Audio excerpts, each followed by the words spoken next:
Last time we were discussing the rationality of suicide. We separated the question of the rationality of suicide from the ethics of suicide or the morality of suicide. We'll be turning to the morality of suicide later today. But the first question, thinking about the rationality of suicide, was whether or not it could actually be the case that somebody would be better off dead. Having argued that, at least on what struck me as the more plausible theories, that was a possibility, we then turn to the question of under what circumstances, more particularly, or perhaps a better way to put it, at what point would it be true that suicide might be rational? In tackling the question, we were initially bracketing the question about whether you could ever reasonably or rationally judge that the circumstances actually obtained. We'll turn to that question in a few minutes. The question we were focusing on originally was just from the objective perspective, as it were, what does the graph need to look like in order for it to be the case that you'd be better off dead and suicide would be a rational choice? I drew a variety of different graphs, different lines about your life doing better or worse, and noted for each one of them at what point, if ever, suicide might be a reasonable choice. I want to draw a couple of more graphs before ending this bit of the discussion. So you'll recall the axes. The x-axis represents time. The y-axis represents how good or bad your life is overall, taking into account the value of being alive per se if you accept a valuable container theory. The higher the line, the better your life is at that time. The lower the line, the worse your life is at that time. You might say the easy cases, at least from the philosophical point of view, are ones where things get worse. Eventually your life becomes worse than nothing. You'd be better off dead, and it's going to stay that way until such time as you might die from natural causes. Dying from natural causes. In a situation like this, killing yourself from here on out would make sense, assuming you knew the facts, could trust your judgment, and so forth and so on. Some of the issues that we'll come back to in a minute. And indeed, as we saw, there will be even cases in which it might make sense to kill yourself earlier. If this was the last chance at which you had the ability to kill yourself or not, even though you'd be giving up some life that was worth living, that was the only way to avoid a much larger chunk of life that was not worth living, so suicide might still make sense. On the other hand, if the choice was way back here, although killing yourself early on would be the only way to avoid the later chunk not worth living, at least if that chunk's small enough. Suppose it was like this. We'd say, doesn't make sense to kill yourself this early. You'd be throwing away too much, even though that's the only way to avoid the bad stuff. Now, as I say, that's the easy graph where you go from a life worth living to a life not worth living and it stays there. But suppose instead we have a situation like this. Here, life becomes worse than nothing for a while, but you recover. You're going to return to a life that's worth having. And suppose that after you recover, you'll have a very nice third act of your life before you would eventually die of natural causes or natural death. Here, the crucial point to make, of course, is that even though for a while your life will be worse than nothing, negative overall, it doesn't mean that it makes sense to kill yourself at this point. Because, of course, although it's true that if you do kill yourself here, you're avoiding this negative chunk, this bit below the x-axis, doing that also throws away the very large third act where your life returns to being better than nothing.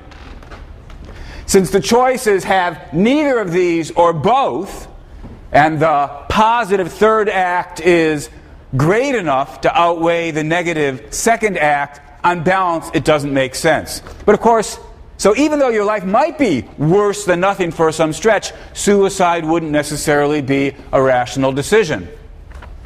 But it's crucial in making that argument that what I've been calling the third act, here's Act 1, here's Act 2, here's Act 3. It's crucial in making this argument is that the third act was sufficiently great, sufficiently long, and sufficiently high that it outweighs the bad of the second act.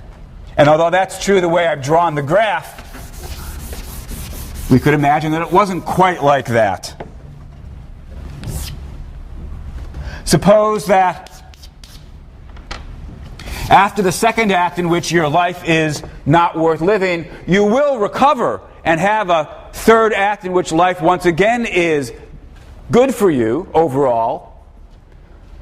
Still, at this point, Act 3 doesn't outweigh Act 2. Although there's a recovery, it's too short and not high enough to outweigh the bad of Act 2. And so, under that circumstance, when you ask yourself, let's say at this moment, would suicide here be rational? The answer could well be yes. Although in killing yourself you've given up Act 3, which would be good for you overall, doing that's the only way to avoid Act 2, which is bad for you overall, and sufficiently bad to outweigh the good of Act 3. So if you've got the choice of suicide here, it might well be rational. Notice, however, that the crucial point again is, when are we talking about the possibility of committing suicide? Committing suicide here might be rational,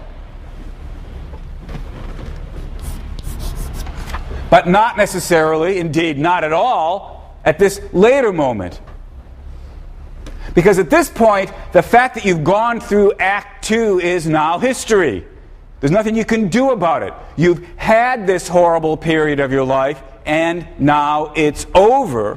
Your question is not, can you avoid Act 2? It's too late for that. You're simply asking yourself, what do I think about Act 3? Should I avoid Act 3? And that doesn't make sense. We've stipulated that Act 3 is good for you overall. So here, suicide no longer makes sense, even though it would have made sense over here.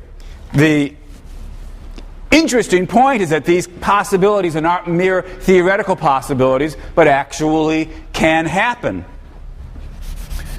There's a famous case of, in the bioethics literature, of somebody who suffered a horrible set of burns over a great deal of their body and had to go through a very long period of recovery, in which they were hospitalized, basically immobilized, and in a great deal of pain while their nerves regenerated and their skin regrafted and the like.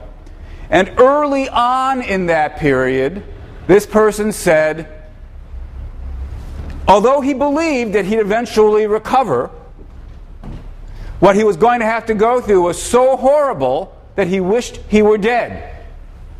Because of the nature of his hospitalization, he wasn't able to kill himself. He asked that he be killed, and people refused. And he went through a period, and sure enough, he recovered. And eventually, he said, yes, now my life is worth living again. And of course, since it is worth living, now that I'm able to kill myself, it no longer makes sense for me to kill myself. Because here I am, as he might put it in Act 3, with a life worth living. But for all that, even though I now have a life worth living, I haven't changed my opinion that it would have been better for me back here, toward the beginning of Act 2, for me to have been killed or for me to have died. It remains the case that I wish I had died here so as to avoid all the pain and suffering, even though I'm now in a period which is better for me, good for me overall. All right, one other case. This is just repeating a point that actually I made very early on.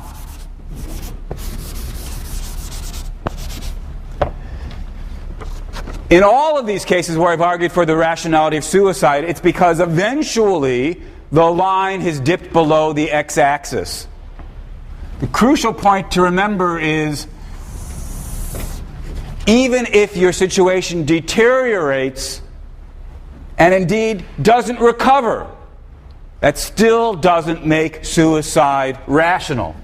The question is not, am I worse off than I had been or than I might have been had I not had the decline? The question in thinking about the rationality of suicide is, am I so badly off that I'm better off dead? And if your life is a sufficiently rich and valuable one, there's a great deal of room for going down, having a worse life, while still ending up at a life better than nothing. And in that case, of course, suicide's not rational at all. Still, it does seem to me that there are cases in which the line does cut below the x-axis and remain there for a sufficiently long time, perhaps remain there forever, so that the person is better off dead. And so we might say, from that point of view, if only the person could recognize the facts and know for a certainty that's what their line was going to look like, suicide would at certain points be rational. Still, that means we need to turn to the second part of the question. Somebody who believes suicide cannot be rational might say, look, the whole game is in the phrase I just used. Sure, there are situations in which if only you knew the facts, if only you had a crystal ball and knew for a certainty this is what my life is going to go on from here on out, then suicide would be rational. But of course, we never have a crystal ball. We never have the guarantee that this is how the line's going to go. So the question we need to turn to now is, could it be rational for you to judge that your situation is one in which the line's going to go below and stay below, or stay below long enough so that on balance you'd be better off dead? Let's suppose that somebody's situation is like that, or at least there can be situations like that. Could it ever be reasonable to judge that your situation is like that? And if so, could it ever then be reasonable to act on that judgment and end your life? We're still bracketing questions about morality. Here we're still looking at things from the personal, rational perspective. And once again, what I want to do next is distinguish two questions. I want to distinguish between questions about what should we say if you were thinking clearly versus what should we say if your thinking is clouded. Again, one might think, look, in the type of cases where suicide might be rationally warranted, it's going to be so stressful that nobody can think clearly in the middle of that situation. And so even if it were true that you could reasonably decide to commit suicide if only you were thinking clearly, nobody does think clearly. Let's come back to that worry in a moment. Let's assume for the moment that you can think clearly about your situation. Perhaps you've got some sort of painful disease, but the disease is not painful constantly. There are periods in which it comes to an end, brief periods in which you're able to assess your situation, weigh up the facts. Could it ever be rational in that situation to decide to kill yourself? Well, as I say, we don't have a crystal ball. If you did have a crystal ball, if you knew for a certainty that your line was so bad that it was below zero and wasn't going to recover, perhaps we'd say, yeah, in that case it would be rational to commit suicide. But we don't have a crystal ball. What should we say then? The critics of suicide might come back and say, well, look, since you don't have a crystal ball, since you never know for sure that you won't recover, since there's always a possibility of recovery, suicide never makes sense. After all, we all know that there's constant progress in medicine. People are always making breakthroughs, and what seems like an incurable disease one day may have some sort of cure the next. But if you've killed yourself, you've thrown away any chance of getting that cure. And even if medical cures don't come around, various diseases sometimes simply have miraculous remissions. Somebody might just get better spontaneously. That's always a possibility. It doesn't happen very often, but it does happen now and then. And again, if you've killed yourself, you've thrown away any chance of recovery. So the critics of suicide might say, given that there's a chance, however small, of recovery, whether through medical progress or just some sort of medical miracle, But of course, if you kill yourself, there's no chance of recovery. Given that, it doesn't make any sense. It can't make sense rationally to kill yourself. That sort of position gets articulated now and again, but I think it's got to be mistaken. It's true that we don't have a crystal ball, and so in deciding whether to kill yourself, what you're doing is playing the odds. You're gambling. But still, gambling is something we do all the time. Indeed, there is no getting away from the fact that in the suicide case, in the case of some terminally ill patient, or at least somebody who appears to be terminally ill, there is no getting away from the fact that regardless of what decision he or she makes, they are gambling. Gambling, playing the odds, just is one of the facts of life about how we have to decide. We have to make our decisions under uncertainty. Now suppose somebody says then, well look, since we agree that we're deciding under uncertainty, it doesn't make sense to throw away the small chance of recovery. And then I want to say that doesn't seem to be in keeping with the rules that we would normally use in deciding how to face a gamble. The back of this room, there are two doors. So let's tell a little fantasy science fiction story about the two doors. After class is over, you're going to have to decide which one of these doors to go through. Let's suppose that if you go through door 1, it's virtually guaranteed that what will happen is you'll be kidnapped, and your kidnappers will then torture you for a week, after which perhaps you'll be released. Virtually certain, 90% certain, 99% certain, perhaps 99.9% certain. There's a small chance, 1 in 1,000, 1 in 10,000, that you won't be kidnapped and tortured. Instead, you'll be whisked away to a wonderful tropical vacation where you'll have a fantastic time for a week. Not very likely, but not impossible. 1 in 1,000, 1 in 10,000, maybe less. That's if you go through door 1. Door 1 has 99.99 chance of a week of torture and a 0.01 or 001, whatever it is, % chance of wonderful vacation. On the other hand, if you go through door number 2, 100% certainty that the following is going to happen. You will immediately fall asleep. You'll be in a deep, dreamless state for the week, at which point you'll wake up. Well, what should you do? What should you pick? It's not quite certainty of being tortured versus certainty of sleeping. If it was certainty of being tortured versus certainty of sleeping, I suppose we'd all agree the thing to do is to go through door number 2. Sleep's nothing positive, but on the other hand, it's nothing negative. I suppose if we were going to slap a number on it, we'd give it a 0. But torture is clearly a negative. And if it's a week of torture, it's a very large negative. So it's 0 versus some huge negative number. Certainty versus certainty, what should you pick? We'd all agree, I presume, you should pick door number 2 and pick the dreamless sleep for a week.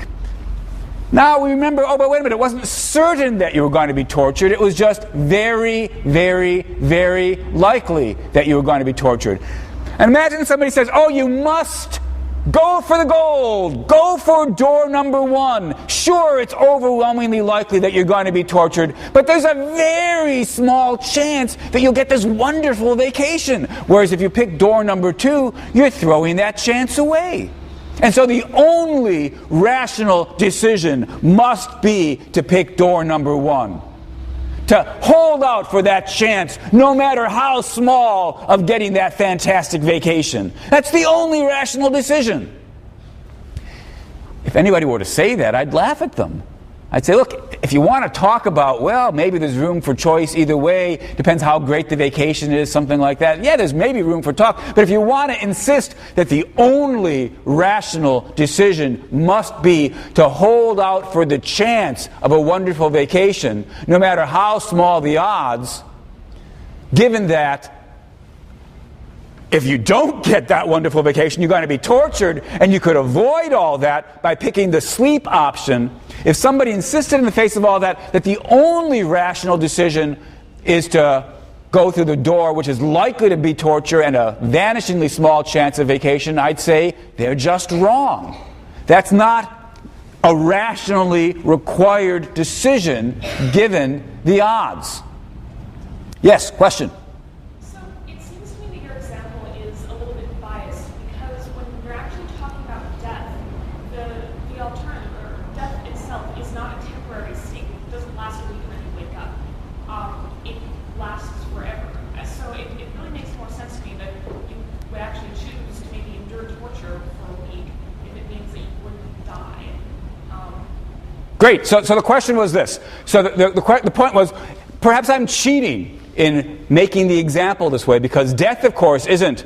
Of course, what you're all supposed to be lulled into thinking is that death, choosing suicide, is sort of like choosing to be asleep. A state of dreamless sleep, but sleep nonetheless. And the suggestion then was, I'm cheating because death is forever.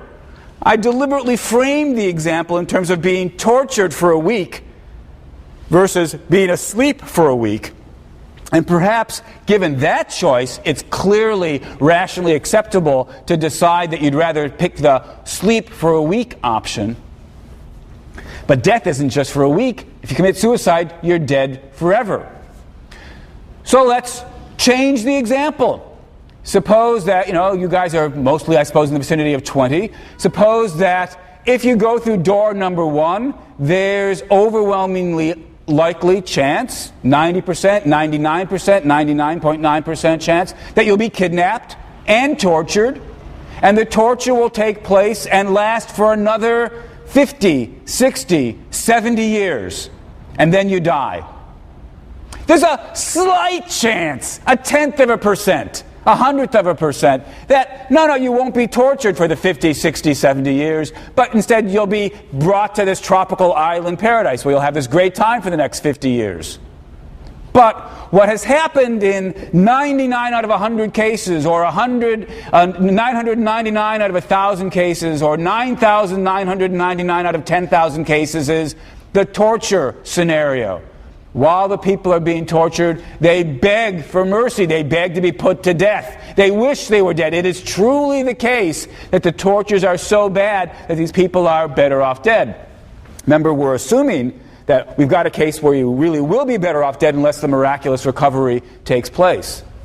And so again, we have to ask, in a situation like that where the person says, and similarly, of course, if you go through door number 2, you immediately fall asleep and you stay that way for the next 70 years and then you die while in your coma.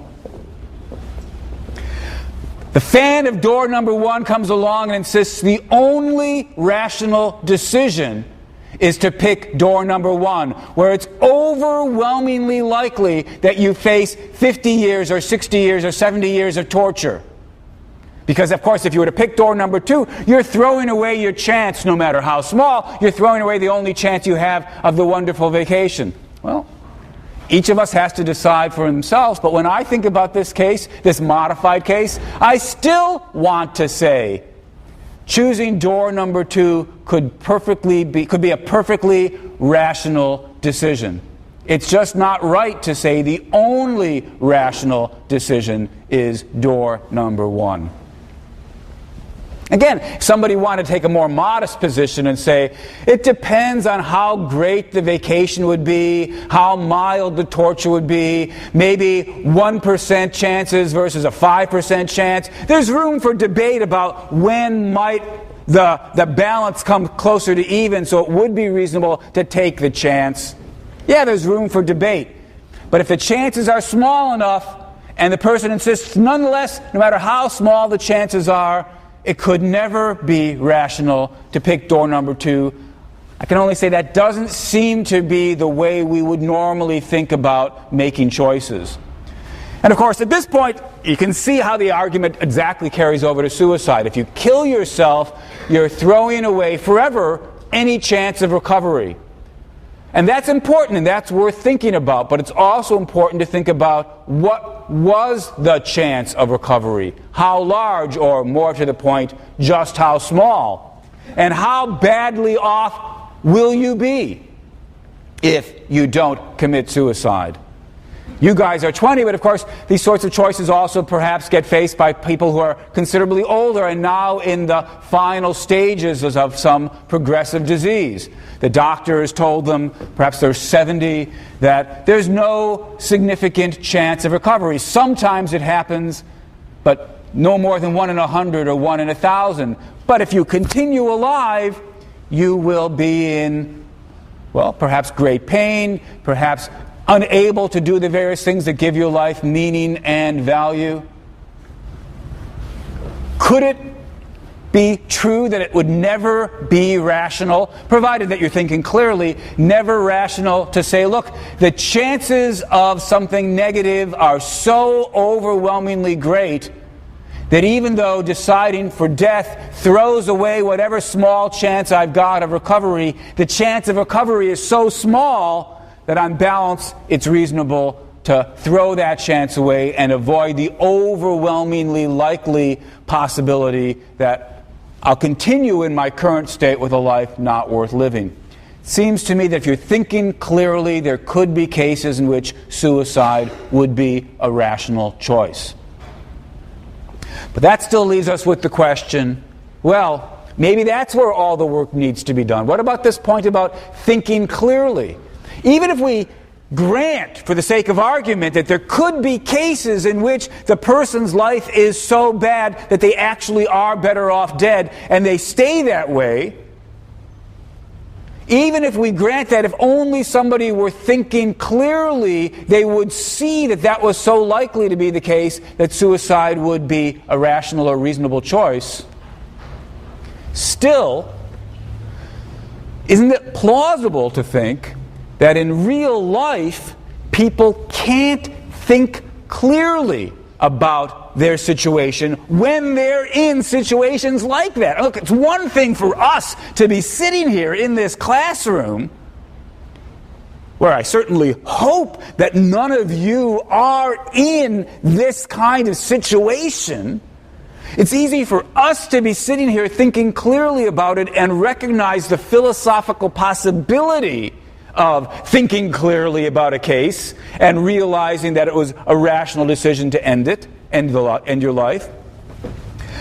But people who are actually in those situations, in point of fact, are not able to think clearly. Because just think about it. What would have to be true of you for your life to be so bad that suicide might be a rational choice, that you'd be better off dead?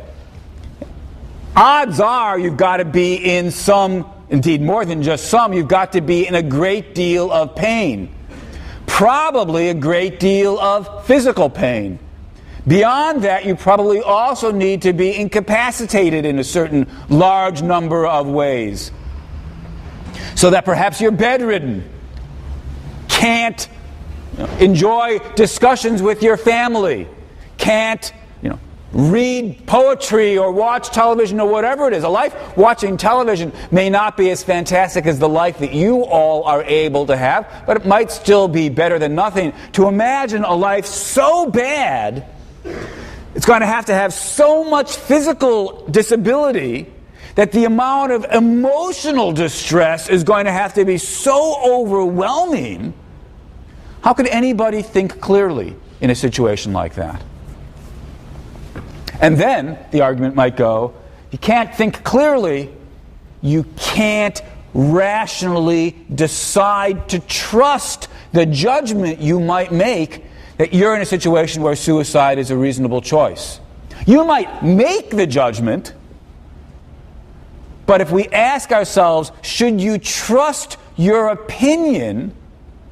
The odds are, so the argument goes, no, you shouldn't trust your opinion, precisely because anybody for whom it would be true would have to be so emotionally distressed that they're not able to think clearly. If they're not able to think clearly, they can't have a judgment that's trustworthy. If the judgment's not trustworthy, you shouldn't trust it. And so suicide could never turn out to be a rational opinion after all. That's an interesting argument. I think it's an argument more worth taking seriously than some of the other ones, some of the early objections we've had against suicide. But even here, I'm not convinced. Let's again try to think of a case not quite like suicide and ask ourselves, can't there be cases where, despite the fact that your thinking is clouded, it's still reasonable to trust the decisions that you make within your clouded thinking? Suppose you've got some disease that causes you a great deal of incapacity and a great deal of pain. But as it happens, there's a cure, or at least there's a surgical procedure that can be done, and the surgical procedure is almost always successful. So, what are the choices? Choice number one, continue in your current state. You've got some horrible, painful disease, and it won't get better unless you have the surgery. If you do have the surgery, it's very, very likely that it will get better. 99 cases out of 100, the surgery works. Or 99.9 cases out of 100, the surgery works. Or 99.99 cases out of 100, the surgery works. Of course, like all surgery, there are risks. Sometimes you put the person under anesthesia and they don't wake up. Doesn't happen very often. 1 in 1,000, 1 in 10,000, 1 in 100,000, whatever it is, there's some chance the surgery won't work and you'll die on the operating table. But it's very, very small chance. Overwhelmingly likely the surgery will succeed. And if it does succeed, well, you'll be recovered. That's option number one. Option number two, you continue in your current state, incapacitated, unable to lead a valuable life, suffering, full of pain. Well, that's overwhelmingly likely. 1 in 1,000 cases, there's some sort of natural cure. Maybe 1 in 10,000 cases, there's a natural cure. But in 999 out of 1,000 cases, or 9,999 out of 10,000 cases, the disease just continues until you die some years down the road. There's your choice. Should you have the surgery or not? Well, I suppose what we think is, of course you should have the surgery. You'd be a fool not to have the surgery. It's overwhelmingly likely going to cure you. But now we worry, wait a minute, can you trust that judgment? After all, the condition you are in is so stressful, so painful, that you are obviously very emotionally worked up. And any judgment that you make that it's a reasonable decision to have the surgery is a judgment you're making while under the cloud of emotional distress. How could you possibly trust that judgment? And so you shouldn't trust the judgment, the argument goes. And so you must never agree to the surgery in this situation. But that can't be right. Surely we agree that it could be reasonable to trust your judgment in this situation. Now, to be sure, the fact that you are in all this pain should make you pause, should make you hesitate, should make you think twice and then think again before deciding what to do. But still, if somebody says, since you're so worked up, it could never be rational to decide to have the surgery, that just seems to be going too far. It doesn't make sense. You've got to make some kind of decision. Deciding not to have the surgery is still making a kind of decision. And either decision then is a judgment that you're going to be making while worked up, while stressed, while under the cloud of pain and suffering. So think twice, think third time, get the opinions of others perhaps, but still, if somebody says it could never be rational to decide to have the surgery and then act on that decision, they're just wrong. Well, now let's come back to the suicide case. Same kinds of odds, just reversed. If you don't decide to commit suicide, we are imagining that it's overwhelmingly likely you'll continue in suffering. Some slight chance that you'll recover, but overwhelmingly likely you'll continue in suffering. Whereas if you do kill yourself, it's overwhelmingly likely, and perhaps even guaranteed, your suffering will come to an end. Only chance that it won't is if you think there's some chance of an afterlife. Well, should we be swayed by the argument at this point that since you are suffering, your judgment is cloudy, and so you should not trust your judgment? Well, that can't be a good argument. If it wasn't a good argument in the surgery case, I can't see how it could suddenly become a good argument in the suicide case. What does seem right is precisely because you're working and deciding under the cloud of emotional stress and pain that you should think twice and think a third time and perhaps think yet again. You should not make this decision in haste. You should discuss it with your doctors. You should discuss it with your loved ones. But if somebody says you could never reasonably trust the judgment that you make while in these circumstances, I can only say that doesn't seem like a sound piece of advice. That claim doesn't seem right to me. I conclude, therefore, that as long as we're focused on the question of the rationality of suicide, ethics aside, the rationality of suicide, under certain circumstances, suicide could be rationally justified. You could have a life that is worse than nothing. You could have good reason to believe you were in that situation. You could either be thinking clearly about your situation, or even if your judgment is clouded and difficult, you could still find the odds sufficiently great that it was reasonable to eventually trust your judgment. The rationality of suicide, I think, is secured. But for all that, of course, it could still be immoral. There could be actions that are rationally legitimate, but for all that, morally illegitimate. As I mentioned previously, there's a big debate in philosophy as to whether or not these two things can really come apart or not. Arguably, reason actually requires you to obey morality, and so even if something's in your self-interest, perhaps it's not rational to do it if it's immoral. Interesting question. Let's just bracket that question and just focus directly on the question now of morality. What should we say about the morality of suicide? Rationality aside, what should we say about the morality of suicide?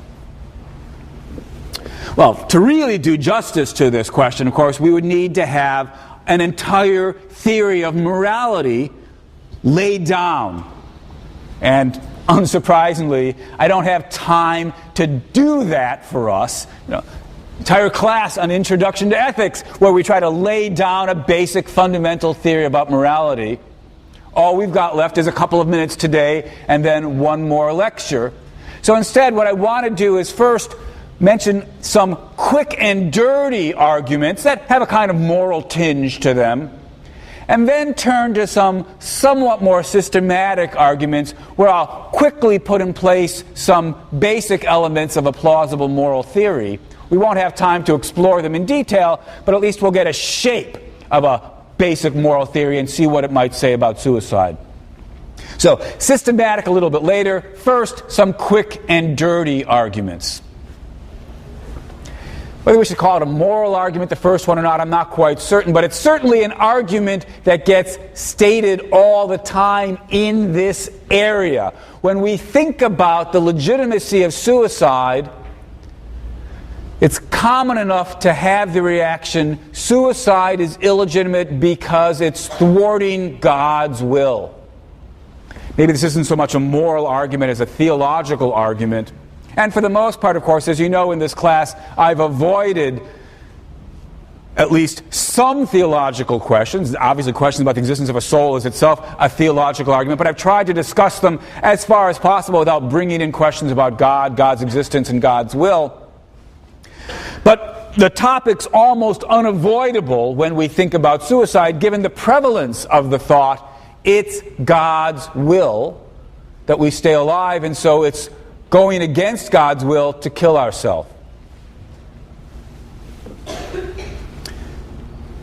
Well, I think the best response to this argument was given by David Hume some several centuries ago, 2.5 centuries ago, where Hume says, look, if all we've got to go on is just the idea of a creator who has built us and given us life, we can't infer that suicide is against God's will. At least, if you found that thought a compelling one, then why wouldn't you also find it compelling to say it goes against God's will when you save somebody's life? This is a point that close to one I've raised before. You're walking along Chapel Street, and the person you're talking to, you see, is about to be hit by a car. So you push them out of the way. Previously, when we talked about this question, the question was whether or not they should be grateful to you. Now the question is whether or not they should complain, how dare you do that? You've thwarted God's will. It was God's will that I be hit by that truck. So when we're about to save somebody's life, should we decide not to do that on the grounds that it must be God's will that they're going to die? If you're a doctor and somebody's in cardiac arrest and you could now perform CPR or whatever it is in order to get their heart going again, should we say as a doctor, oh no, I must not do that. It's God's will that they die. If I try to save their life, I'm thwarting God's will. Well, nobody says that. But then, why is the argument any better in the case of suicide? We could, of course, imagine, when you've saved your friend's life, and he says, oh, you thwarted God's will, what you might come back and say is, oh, no, you see, it was God's will that I save your life. And so, it was God's will that you be in this situation where the truck was going to hit you unless I saved you, but it was also God's will that I save your life. And maybe the doctor should say something similar. Not an implausible thing to say. But given that that's not an implausible thing to say, why not say the same thing about suicide? It was God's will that I be in this situation, and then God's will that I kill myself. Absent any special instruction manual from God, the God's will argument cuts both ways, which is to say it doesn't give us any guidance. We don't know whether it's God's will that we act or God's will that we don't act, absent an instruction manual from God. So we can't conclude that suicide is obviously wrong because it violates God's will. Well, unless you've got an instruction manual. You might think, for example, that the Bible tells us not to commit suicide, and since the Bible is God's Word, we must do whatever the Bible tells us. That's a kind of argument that I'm perfectly prepared to engage in, although, of course, there's a lot of assumptions behind that argument that we would need to really examine. Is there a God? Well, obviously we needed that one even for the God's will argument. Has God expressed His will in a book? If so, what book is it? Do we have moral reason to obey God? Also relevant for the God's will argument. And of course, if we do think we have an obligation to obey this instruction manual, are we really prepared to obey this instruction manual? Even if there's a sentence in this instruction manual that says, don't commit suicide, a lot of other things the instruction manual also says that most of us are not inclined to do.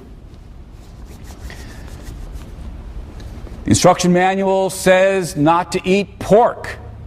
Well, how many of you are not willing to eat pork? The instruction manual tells you not to mix various kinds of material together in a single item of clothing. How many of you think that that's unacceptable? The instruction manual tells you that if a teenager is rude to their parents, they should be stoned to death.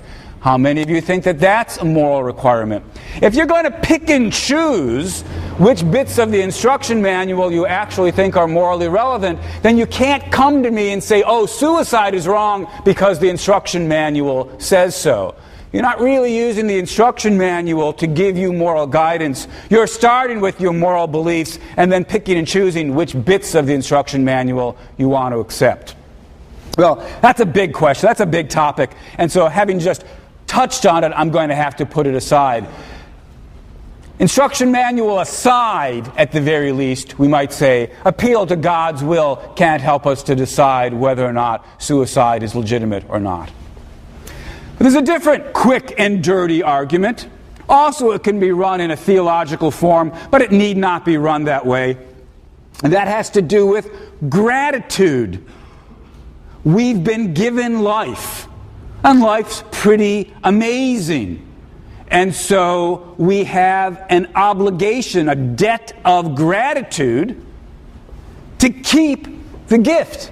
Now, look, gratitude is not one of the moral virtues that gets a lot of discussion nowadays. It's fallen on rather hard times, but I see no reason to dismiss it.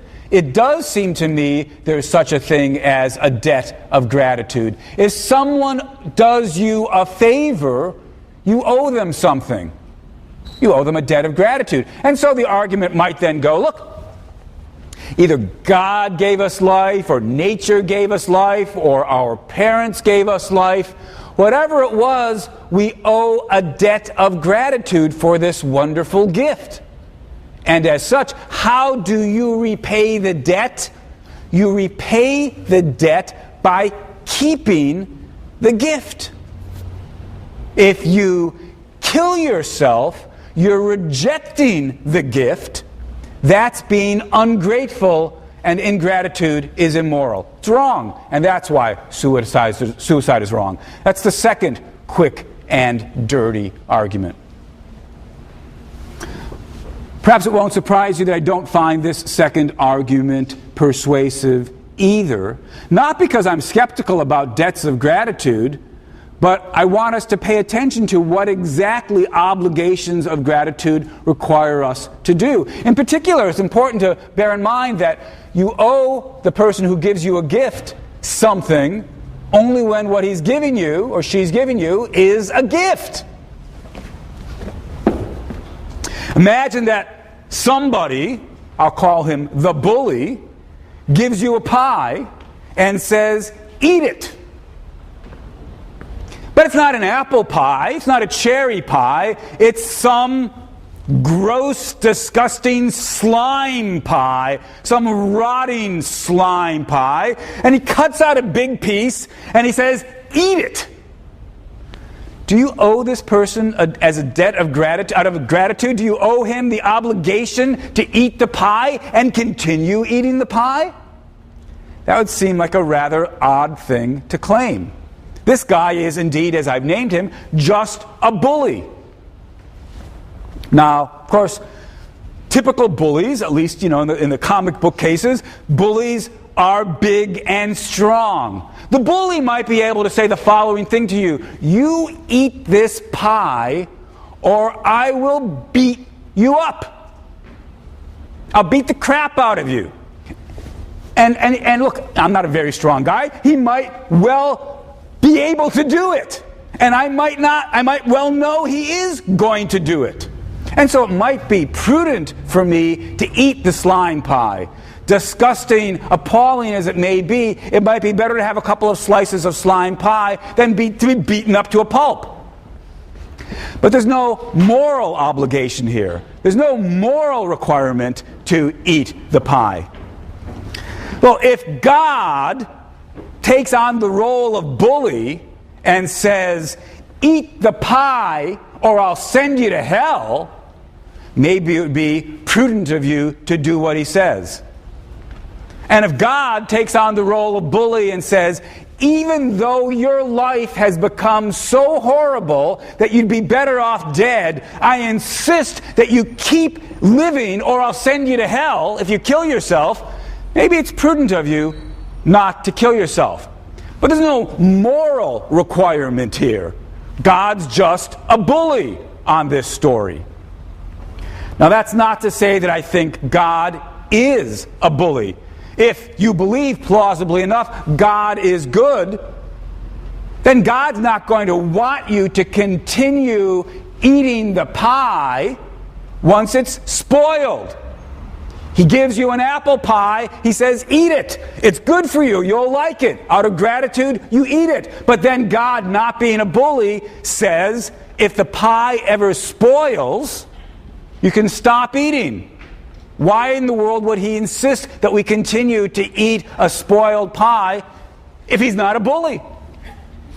So I can't see how any argument from gratitude is going to get off the ground. If there's something immoral about suicide, we're not going to get the immorality through these quick and dirty arguments. We're going to have to get it from some more systematic appeal to moral theory, and that's what we'll turn to next time.